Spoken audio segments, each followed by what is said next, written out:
Please stay with me as I tell you my story, and please do not forget to support us by clicking on the subscribe button, liking and sharing to your loved ones. Your support means a lot to us. Thank you for your support. Now to the main story. My carefully constructed life, built over a decade, shattered into a million pieces with a single dismissive email. The email landed in my inbox like a rogue missile on what was supposed to be a day of celebration, our 10th wedding anniversary and Alaric's 40th birthday.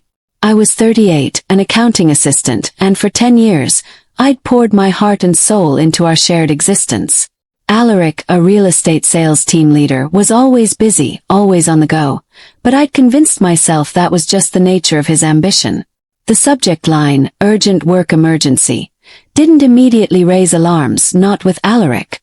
He lived and breathed his job. But the content itself was a cold, hard slap to the face. It wasn't a quick text, a hurried call, or even a mumbled apology.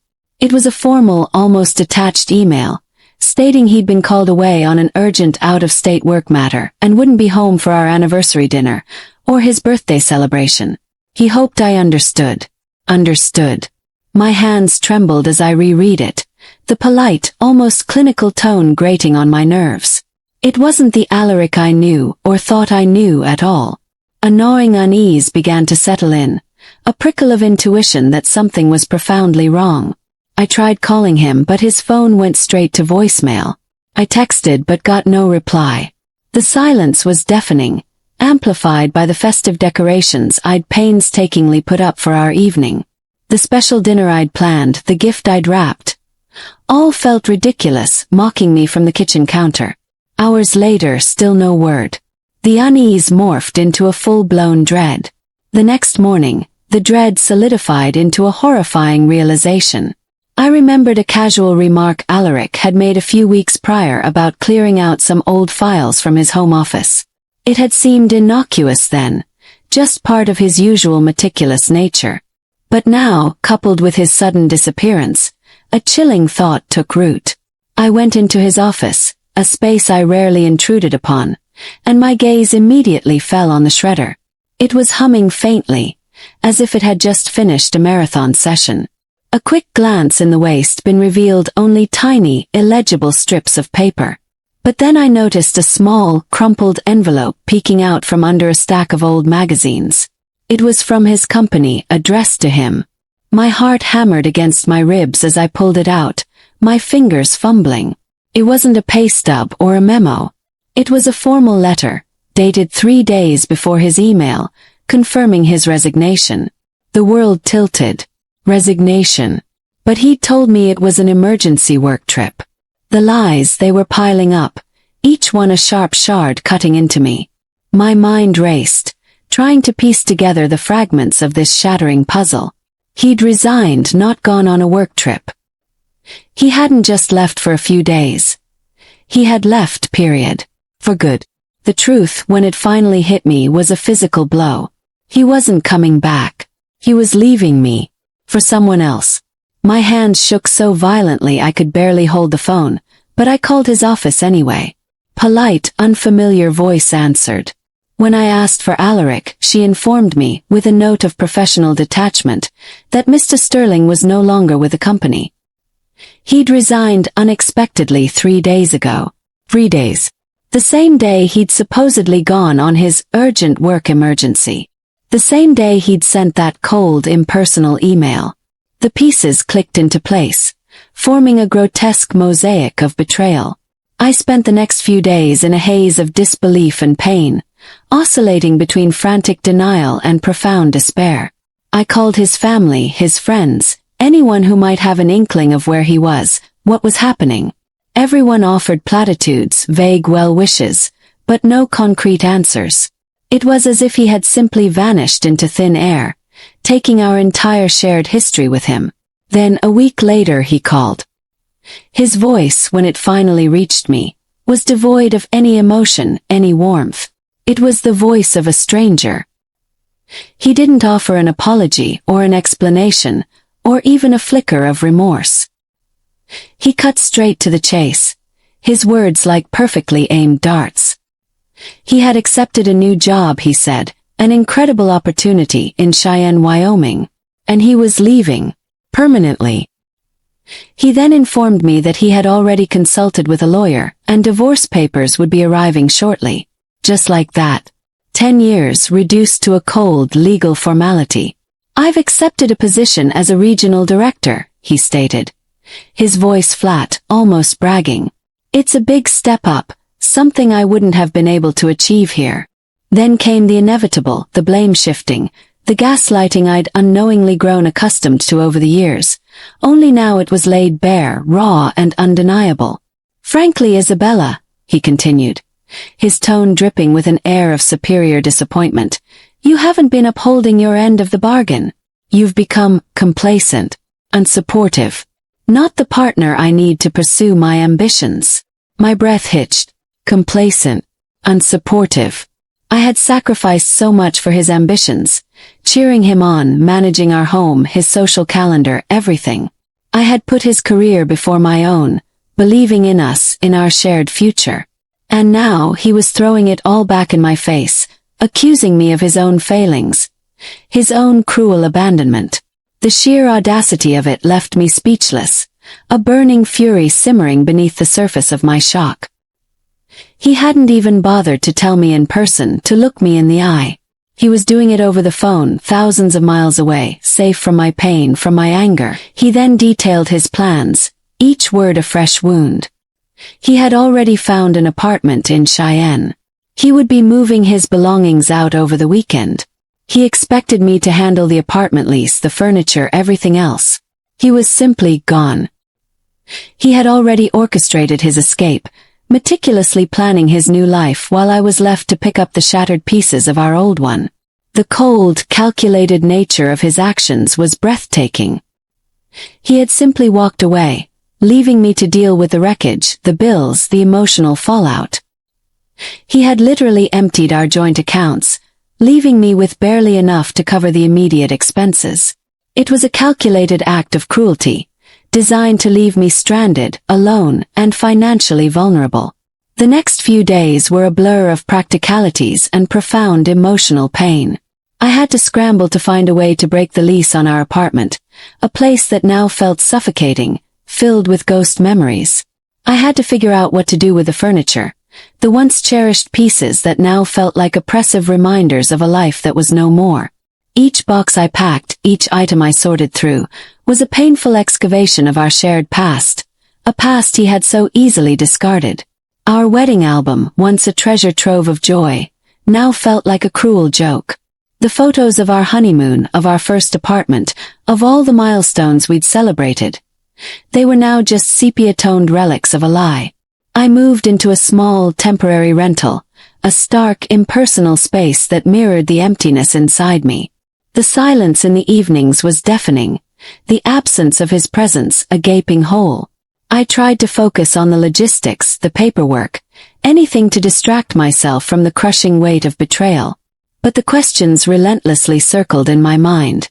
How could he do this? How could he be so cruel, so heartless? Had our entire marriage been a sham? Had I been so blind, so naive? One evening, staring blankly at the divorce papers that had arrived, thick and impersonal, I received a text message. It was from Layla, a high school friend I hadn't seen in years. She was organizing our high school reunion. My first instinct was to delete it. The thought of facing anyone, of having to explain, to pretend I was okay, was unbearable. But then, a flicker of something, a desperate need for connection, for a moment of normalcy, sparked within me. Perhaps it was a chance to escape, even for a few hours, the suffocating reality of my shattered life. I arrived at the reunion feeling like a ghost, a shadow of my former self. The familiar faces, the loud chatter, the nostalgic music. It all felt distant, surreal. I tried to blend into the background, to avoid eye contact, but it was inevitable. Then a voice, warm and familiar, broke through the din. Isabella. Is that really you? I turned to see Nathan, my high school sweetheart, standing there, a gentle smile on his face. He looked good, even better than I remembered. His eyes, kind and understanding, held a genuine warmth that I hadn't realized how much I'd missed. We talked for what felt like hours, catching up on the years, the paths our lives had taken. And then, the conversation inevitably veered towards the present. I found myself, to my own surprise, telling him everything. The email, the resignation, the cold phone call, the divorce papers, the bewildering accusations. I poured out the raw, unvarnished truth, the words tumbling out in a torrent of pain and confusion. Nathan listened, his gaze unwavering, his empathy palpable. He didn't offer empty platitudes or unsolicited advice. He simply listened, a quiet, reassuring presence. When I finished, a ragged sigh escaping me, he simply reached across the table and gently squeezed my hand. "Isabella," he said softly, his voice full of genuine concern. "I'm so incredibly sorry you're going through this. No one deserves that." His words, simple yet profound, were a balm to my wounded soul. For the first time in weeks, I felt a flicker of something other than despair. A tiny spark of comfort, a fleeting sense of not being utterly alone. Reconnecting with Nathan was an unexpected lifeline, a reminder that even in the darkest of times, there was still kindness in the world, still connections that could offer solace. It was a small moment, almost insignificant in the grand scheme of things, but it was enough to make me believe, just for a moment, that perhaps eventually I might be okay. The sudden announcement of Alaric's remarriage and impending fatherhood, coupled with the shocking discovery of his new wife's identity, sent my world spinning once more. The comfort I'd found in Nathan's presence at the reunion was a fragile thing, a temporary reprieve from the constant ache in my chest. The divorce papers, though filed, still felt like an open wound, a tangible symbol of everything I'd lost. I was slowly, painstakingly rebuilding my life one day at a time. I'd started therapy, rejoined a book club, and even began taking evening art classes, anything to fill the void Alaric had left. The small apartment, once feeling empty, was slowly starting to feel like my own space, a sanctuary rather than a prison. I was finding my footing, navigating the choppy waters of single life, and for the first time in months, I felt a faint whisper of hope for the future. Then the phone rang. It was an unfamiliar number, from Cheyenne. My stomach clenched. Had to be him. I hesitated, my thumb hovering over the answer button, a wave of nausea washing over me. Every instinct screamed at me to let it go to voicemail, to preserve the fragile peace I was trying to cultivate. But a morbid curiosity, a need to know what fresh hell he could possibly unleash, compelled me to answer. "Isabella." His voice, once familiar, now sounded oddly strained, almost formal. The usual arrogance was tinged with something else, a brittle edge I couldn't quite place. "Alaric," I replied, my voice steady despite the tremor in my hands. I wouldn't give him the satisfaction of knowing he still held any power over my emotions. "I'm calling to let you know," he began, and I braced myself, expecting more demands, more accusations. "That I've remarried." The words hung in the air, a surreal, almost comical pronouncement. Remarried. A week after our divorce was finalized. My mind reeled. It had been barely a month since he'd walked out, barely a week since the papers were signed. The audacity, the sheer speed of it was breathtaking. A cynical, bitter laugh bubbled up, threatening to escape, but I swallowed it down. He clearly hadn't wasted any time. The other woman, then, was already his wife. "Oh," I said, my voice flat, betraying none of the shock that was coursing through me. "Congratulations, I suppose." The sarcasm was unintentional, but it slipped out anyway. He ignored it. "Her name is Serafina Vance Rutherford. She's from Santa Fe." He paused, as if expecting a reaction, a gasp, a tear, something. When I offered nothing but silence, he continued, his voice gaining a slightly more confident, almost smug tone. "And we're expecting a child." The second blow landed with a sickening thud. Expecting a child. My head spun.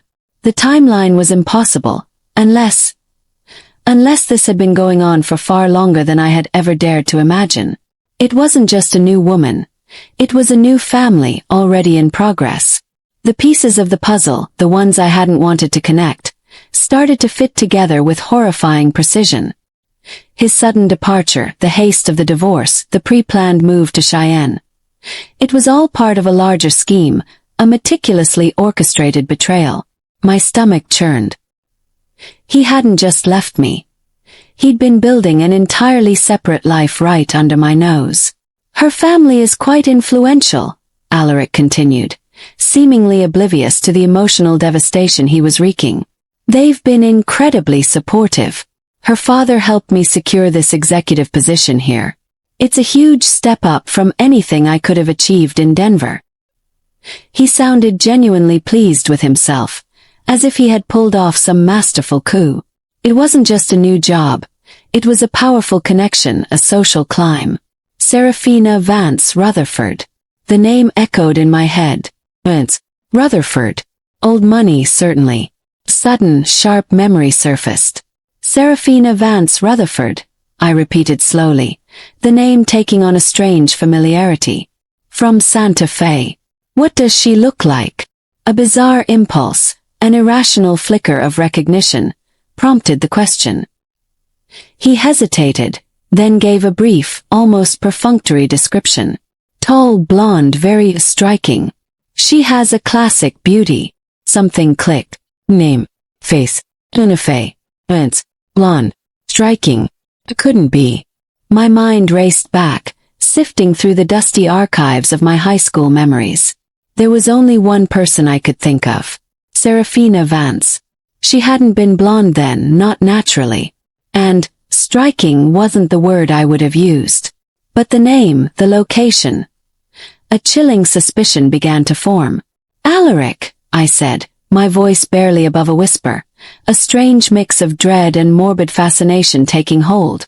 Did she go to Northwood High? A beat of silence on his end. Then a clipped, annoyed tone. What does that matter, Isabella? This has nothing to do with you. Mattered. It mattered everything. Just tell me, I insisted, a strange excitement, cold and detached, building within me. Another pause. Yes, he finally admitted begrudgingly. A wild, almost hysterical laugh escaped me then. It wasn't a laugh of joy, or even relief. It was a laugh born of pure, unadulterated shock, a perverse kind of cosmic humor. Serafina Vance, my high school classmate, the quiet, mousy girl with frizzy brown hair and thick glasses, the girl who had always been overshadowed by the popular crowd. She was now Alaric's wealthy, blonde, striking wife. I know her, I said, the laughter bubbling up again, unstoppable now. It was a bizarre, almost manic release. Oh, Alaric, I know her. He sputtered, clearly thrown off by my reaction. What are you talking about? How could you possibly know her? She's completely different now. Oh, I'm sure she is. I managed to choke out between gasps of laughter. Plastic surgery, perhaps. A lot of it. The line went dead. He'd hung up. But the laughter continued, a strange, echoing sound in the quiet of my apartment. It was a laugh of disbelief, of bitter irony. The woman Alaric had chosen, the woman he had so swiftly abandoned me for, was Serafina Vance. The girl who had undergone such a drastic transformation that even her former classmate, me, initially didn't recognize her. The irony was too rich, too absurd. He had traded me, his complacent, unsupportive wife, for a woman who was literally unrecognizable from her past self. He had sought out a superficial ideal, a manufactured beauty, and he thought he had won. The thought, as twisted as it was, filled me with a strange, unsettling sense of triumph. He had built his new life on a foundation of lies, not just to me but to himself and to the world. Weeks later, the initial shock had worn off, replaced by a dull ache. I was still processing the sheer speed of his remarriage, the imminent arrival of their child. The image of Serafina Vance, both past and present, cycled through my mind. It was a stark reminder of the lengths people would go to reinvent themselves, to escape their pasts. I wondered if Alaric knew the extent of her transformation, or if he simply accepted the polished facade. Then he called again. This time his voice wasn't smug or arrogant. It was strained, bordering on distraught. A note of genuine distress, a crack in his carefully constructed veneer, was unmistakable. "Isabella," he began without preamble, "I don't know what to do. The baby, she's here." My breath caught. "Congratulations," I said, the word feeling hollow, detached. No, it's not that," he rushed on, his voice laced with agitation. "She's beautiful, of course. But she doesn't look like either of us." Beat of silence. My mind immediately went to the obvious conclusion, but I waited. She has a very distinct nose," he stammered, his voice trailing off. "And her eyes. They're a very specific shade of brown. And her hair is quite dark.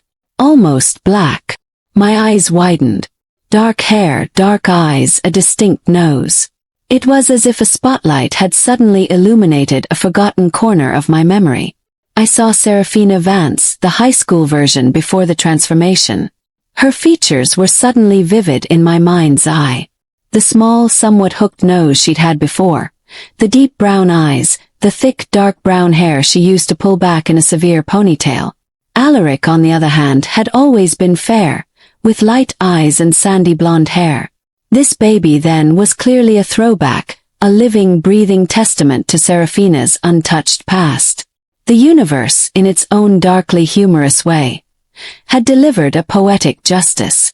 A slow, dawning realization spread through me. This wasn't just about the baby's appearance. It was about Alaric's own insecurities, his own carefully constructed image. He had always been so preoccupied with outward appearances, with projecting an image of success and sophistication. He had always been so dismissive of his own humble beginnings, his awkward adolescence. I remembered an old graduation album I had stumbled upon a few years into our marriage, tucked away in the back of a closet. He'd recoiled when I'd pulled it out, quickly shutting it and putting it back, dismissing it as just old stuff. Now I understood why. He was insecure about his own past, his own unglamorous origins. And now this child, this innocent baby, was a living, breathing mirror of Serafina's own unglamorous past, a past she had so desperately tried to erase. "Alaric," I said, my voice gentle, almost pitying, "genetics are a powerful thing. You can't alter DNA. Your daughter will carry the truth of who her mother was, and who you both were, long before any of those changes." He was silent on the other end, the implication hanging heavy in the air. He had wanted a polished, perfect life, a new beginning with a woman who embodied that ideal. But nature, it seemed, had a way of reminding us of our origins. Their daughter, a tiny, helpless infant, was a living monument to their attempts to escape their true selves. "And Serafina?"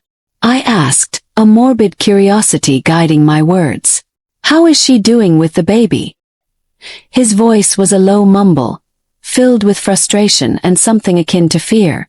"She's struggling. She doesn't seem to connect with her. She says the baby isn't what she expected. She keeps saying she looks nothing like her." The emphasis on her was unmistakable. Serafina, too, was grappling with the undeniable evidence of her pre-transformation self, reflected in the eyes of her own child. The superficiality of their choices, built on an attempt to erase their pasts, was now staring them in the face, in the most innocent and undeniable form possible. The baby, a symbol of their future, was instead a relentless reminder of their past. Almost a year later, my life has transformed, marked by peace, growth, and the sweet irony of Alaric and Serafina's unraveling superficiality. Almost a year had passed since that last jarring phone call from Alaric. The seasons had cycled through, bringing with them a quiet, steady rhythm of healing and growth. My small apartment no longer felt temporary. It felt like home. I had poured my energy into creating a space that reflected me, a haven of comfort and peace. The art classes I'd started had become more than just a distraction. They were a passion, a new avenue for self-expression. I discovered a joy in mixing colors, in shaping clay, in creating something tangible and beautiful from nothing. My friendships, especially with Nathan, had deepened, providing a strong, unwavering network of support. He had been a consistent, kind presence, never pushing, always understanding. We'd gone on a few casual dates, nothing serious, just enjoying each other's company, rediscovering a comfortable camaraderie that had been lost for years. Life, slowly but surely, was becoming my own again, not defined by a marriage that had been a lie, or by a man who had so carelessly discarded me. I focused on balance, on nourishing my mind, body, and spirit. Yoga became a morning ritual, meditation a way to quiet the lingering anxieties. I learned to cook new recipes, explored hiking trails I'd never known existed, and devoured books that transported me to different worlds. The sharp edges of the pain had dulled, replaced by a quiet sense of resilience. One crisp autumn afternoon, I was having coffee with Lana, a mutual friend who had remained in Denver when I moved to the temporary rental. Lana, always a fountain of local gossip, leaned forward conspiratorially, a knowing look in her eyes. "You won't believe what I heard about Alaric." My heart gave a faint flutter, a ghost of old emotions, but it quickly settled. I was far removed from the emotional roller coaster he once put me on. "Oh?" I asked, feigning casual interest, but a part of me was undeniably curious. "Apparently," she whispered, as if revealing a state secret. "He cheated on Serafina." A small, disbelieving laugh escaped me. "You're kidding." But even as I said it, a grim sense of inevitability settled over me. Of course he had. Alaric's patterns were deeply ingrained. A leopard couldn't change its spots. His need for external validation, his perpetual dissatisfaction, would always lead him down familiar, destructive paths. He hadn't changed. He had simply traded one woman for another, believing a new setting and a new partner would somehow magically transform him. "No, seriously," Lana insisted, her eyes wide. "And Serafina found out. She's furious. She's filed for divorce." The news, though not entirely surprising, still landed with a quiet thud. Serafina. His wealthy, influential, striking wife. The woman whose family had propelled him to his new executive position. The woman he'd abandoned me for. And now she was divorcing him. The speed with which his new, supposedly perfect life had unraveled was startling, almost poetic. He had built his new life on a foundation of deceit and superficiality, and it was crumbling. "And there's more," Lana continued, her voice dropping even lower. "Their daughter, apparently she's being bullied at school." "Bullied? Why?" I asked, a pang of sympathy for the innocent child. Whatever her parents' failings, a child didn't deserve to suffer. "Because of Serafina's past surgeries," Lana explained, carefully choosing her words. "Kids can be so cruel. They apparently found old photos of her online before everything. And now they're calling their daughter names, saying she looks like the old Serafina, or something equally awful." My blood ran cold. The tiny, helpless baby, a living testament to Serafina's untouched past, was now facing the brutal consequences of her mother's desperate attempt to escape it. Serafina's desire to erase her history, to present a completely new, manufactured image, was literally haunting her child. The irony was almost unbearable. They had both tried to outrun their pasts, to build a future based on an illusion, and now their daughter was paying the price. I sat there, sipping my coffee, the warmth of the mug a stark contrast to the cold realities Lana had just laid bare. Alaric and Serafina. Their story was a cautionary tale, a stark example of what happens when life is built on superficiality and external validation. Alaric, constantly seeking the next best thing, always looking for someone to blame for his own shortcomings. Serafina, so consumed by the need to transform her appearance that she had seemingly lost touch with her authentic self. They had both chased an illusion of perfection, a fabricated reality, and now it was collapsing around them. I thought about Alaric's call, his distress over his daughter not resembling him or Serafina's current facade, his shallow concern over appearances, his insecurity about his own past, and Serafina, unable to bond with her child because the baby reflected a version of herself she had tried so hard to erase. It was a cycle of self-deception and misplaced priorities. They had traded genuine connection for status, authenticity for artifice. In contrast, my own life, once shattered, now felt remarkably whole. I had faced the brutal truth of betrayal, acknowledged my pain, and then, slowly, painstakingly, rebuilt myself from the inside out.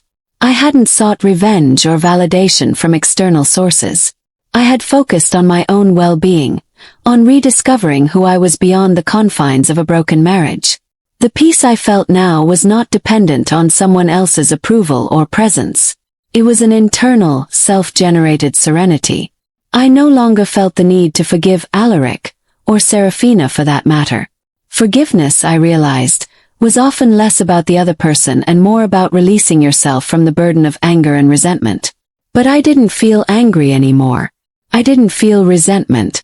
Their choices had led them down a path of constant dissatisfaction, a relentless pursuit of something external that would never truly fulfill them. My path, though initially painful, had led me to a place of self-acceptance and quiet contentment.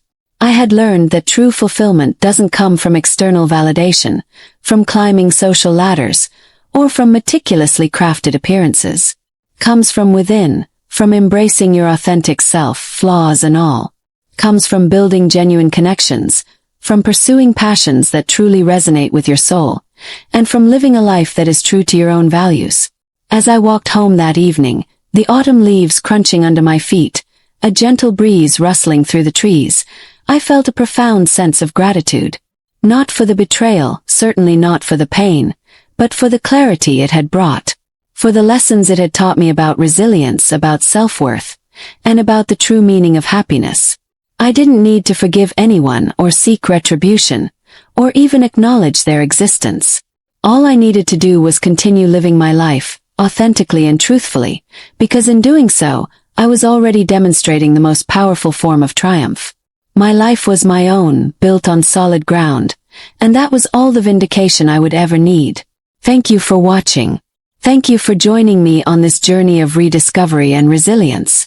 I hope my story offered a glimpse into the complexities of healing and the quiet triumphs that follow heartbreak. Remember, true strength lies not in what others take from you, but in what you reclaim for yourself. If you connected with my experience or have your own story of overcoming adversity, please share your thoughts in the comments below. Your support and reflections mean the world.